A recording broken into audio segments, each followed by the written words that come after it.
I have already taken the $50,000 deposit. I co-signed for this apartment, which means I own it, and I'm selling it. My mother shouted those words as she threw a crumpled loan contract onto my bed. It didn't matter to her that it was the middle of the night. The only thing that mattered was my sister, Ellie, who was outside vomiting on the pavement and needed a quick escape vehicle. "Don't be selfish," she snapped. "Give me your keys." I looked down at the illegal contract lying across my blanket. Then I looked at the woman who had just tried to sell my home to a loan shark. I didn't argue. Instead, I walked to the door and grabbed my heavy winter coat from the hook. I knew something she didn't. The spare key to her brand-new $98,000 luxury SUV was hidden inside the coat's inner lining. I had tucked it there last week after servicing the vehicle. I tossed the coat toward her. "Take the car," I said calmly. "Take the coat, just go." She snatched the bundle without hesitation and rushed out the door, convinced she had grabbed the keys to my old sedan. She had no idea she had just stolen the keys to her own most expensive possession. The silence that settled afterward was thick, the kind that hums in your ears after a gunshot. I stood alone in the middle of my living room, staring at the open doorway where my mother had just been standing. Her perfume still lingered in the air, that overly sweet floral scent she wore like a shield. I didn't bother walking to the window. I didn't need to see them leave. I could already picture it perfectly. Ellie was probably collapsing into the driver's seat of the SUV, drunk and smug, convinced she had pulled off another clever escape. My mother, Deborah, was likely buckling her in from the passenger side, whispering that everything would be fine, that they had won again. They always believed they won. That dynamic had been written into our family long before I understood what it meant. In our house, mythology mattered more than reality. I was born in 1992, the same year my father walked out. The same year the economy collapsed. 3 weeks after returning from maternity leave, my mother lost her vice president position. She looked at me, an infant screaming in a second-hand crib, and decided I was the omen, the weight that dragged her life down. Then Ellie arrived 3 years later. On the exact day Deborah won a $70,000 settlement from a minor car accident, suddenly the bills were paid. The debts vanished. The world brightened. Ellie wasn't just a baby. She became the lucky charm, the golden ticket. From that moment forward, the rules in our house were painfully simple. I was the worker. Ellie was the prize. I was the mule. Ellie was the show pony. I remember turning 18. My grandmother, the only person who ever looked at me with real kindness, left me a small velvet box in her will. Inside was a vintage sapphire necklace. Delicate. Real. The first valuable thing that had ever belonged to me. I hid it in my sock drawer, too afraid to even wear it. 2 weeks later, I came home from my shift at the diner and found the box empty. That night, I found the necklace. It was hanging around Ellie's neck while she admired herself in the hallway mirror, getting ready for a party I wasn't invited to. When I confronted my mother, she barely lifted her eyes from the magazine in her lap. "Your sister needs a car for college," she said lazily. "We sold the sapphires for the down payment." Then she turned the page. "You can take the bus, Aurora. You're the worker. She's the face of this family. She needs to shine." That was the day I learned 2 things. First, anything I loved could and would be sacrificed to feed Ellie's vanity. Second, in Deborah's mind, I didn't actually own anything. This is what I call the benefactor's delusion. It's a specific type of madness some parents develop when they stop seeing their children as people and start seeing them as investments. Deborah believed that because she had given birth to me, because she fed me, signed school permission slips, and co-signed a document once a decade ago. She retained permanent ownership over my life. When she looked at this apartment, my sanctuary, she didn't see my name on the deed. She didn't see the 5 years of mortgage payments I had scraped together by skipping meals and working 60-hour weeks. She saw a co-signature she had scribbled on a document 10 years earlier. In her twisted logic, that signature made her the lord of the manor and me the serf. I was just a steward, keeping the seat warm until she decided to liquidate her asset.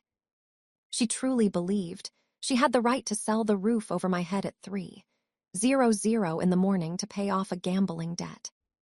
She believed I would just accept it, just like I accepted the loss of the sapphires, but she forgot that the worker sees everything.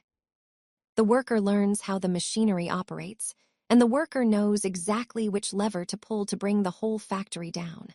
I walked to the window. Down on the street, the tail lights of the SUV flared bright red, then peeled away into the darkness. I checked the time on my phone. 3:22 in the morning. I did not call the police.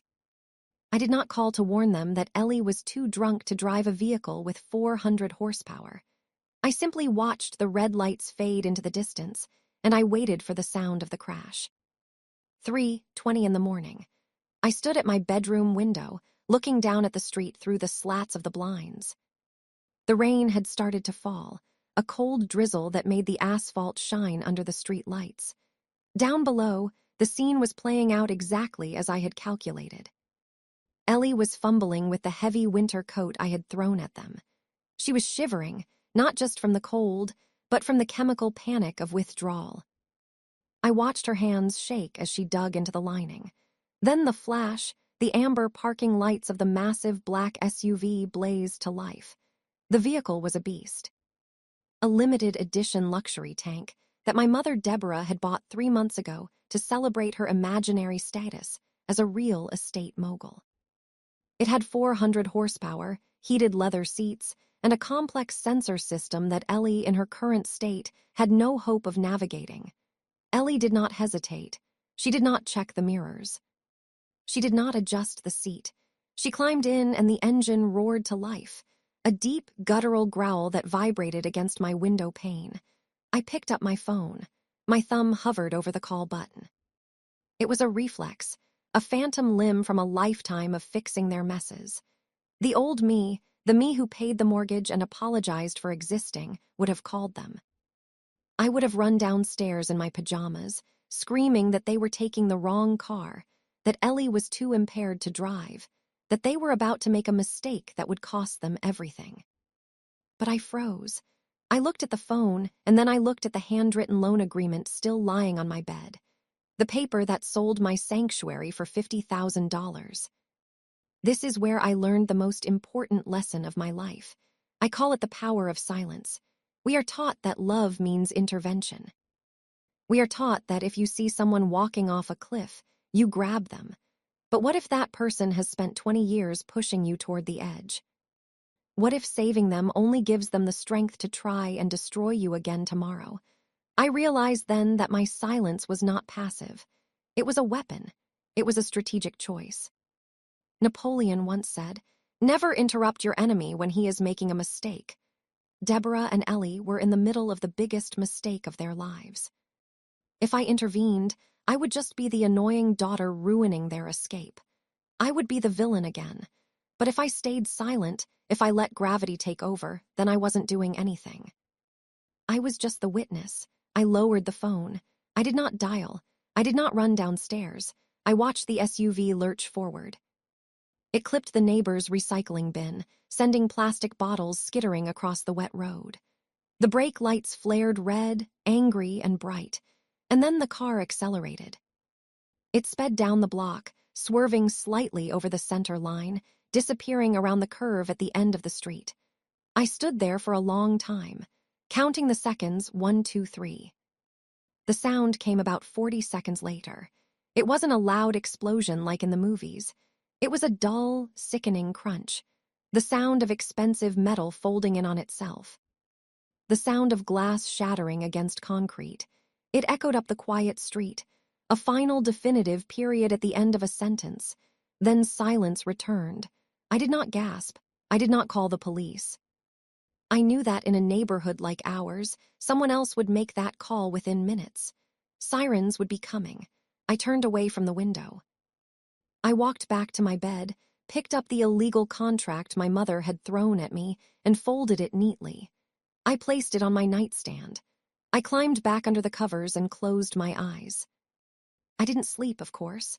The adrenaline was humming in my veins like a live wire. But I lay there breathing steadily, waiting for the sun to rise on a brand new world.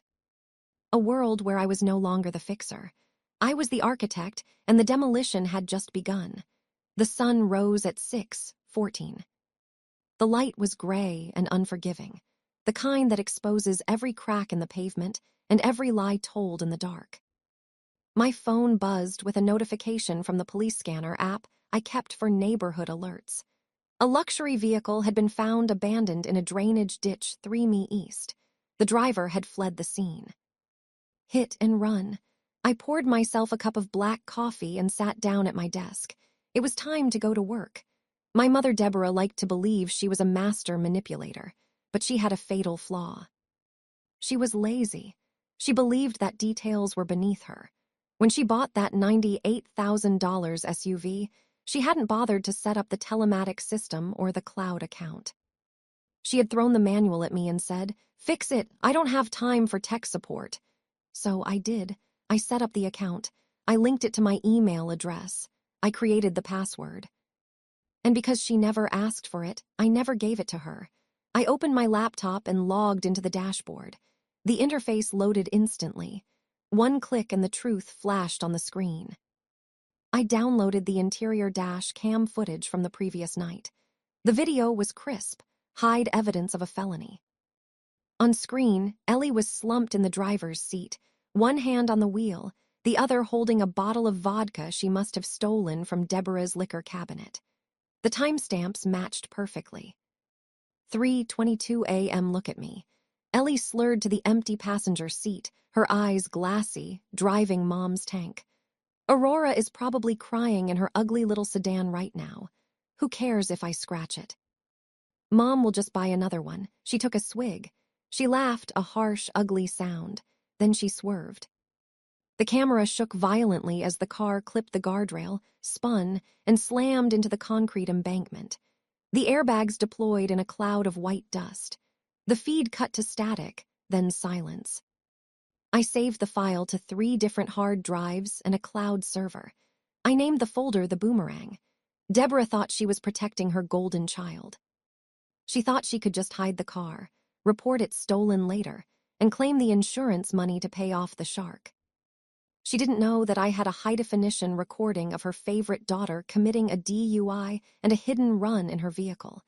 But that was just the appetizer. I needed the main course.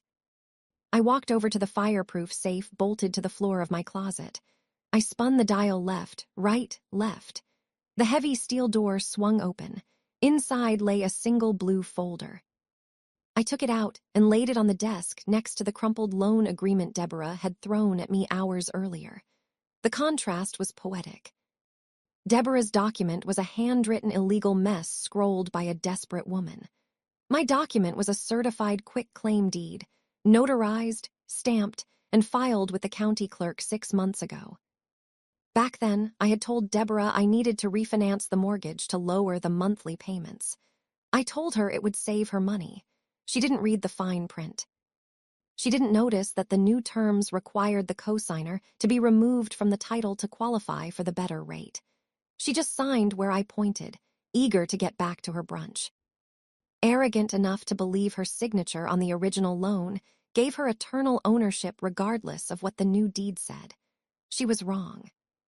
According to the state of Oregon, Deborah Henderson had 0 legal claim to this property. She was not an owner. She was not a landlord. She was a stranger who had just accepted $50,000 for a house she did not own. I ran my hand over the raised seal on the deed. It felt like armor. They had spent 20 years telling me I was worthless. They had treated me like a servant, a bank account, a problem to be solved. They thought I was weak because I stayed silent.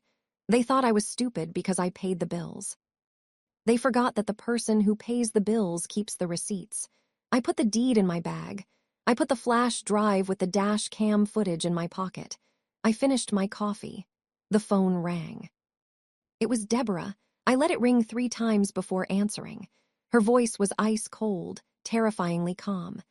"Come to the insurance adjuster's office downtown," she said. "Now why?" I asked, playing my part.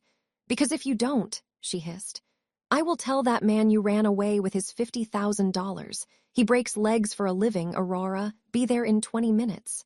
I hung up. I checked my reflection in the mirror. I looked tired, but I looked sharp. I put on my blazer. I wasn't walking into a trap. I was springing one. I drove downtown with the windows down, letting the cold air sharpen my focus. My mother had chosen the location carefully. The insurance adjuster's office was in a glass and steel tower in the financial district, the kind of place designed to make you feel small. It was neutral ground, or so she thought. To her, it was a stage where she would perform her greatest act, the grieving mother cleaning up her daughter's mess. I parked my sedan 3 blocks away. I checked my reflection in the rearview mirror one last time. I was not wearing the stained hoodie of a victim. I was wearing my charcoal blazer, a silk blouse, and stilettos that clicked like gunshots on the pavement. I had my hair pulled back tight. I looked like a woman here to close a deal, not confess to a crime. Deborah was waiting for me in the lobby.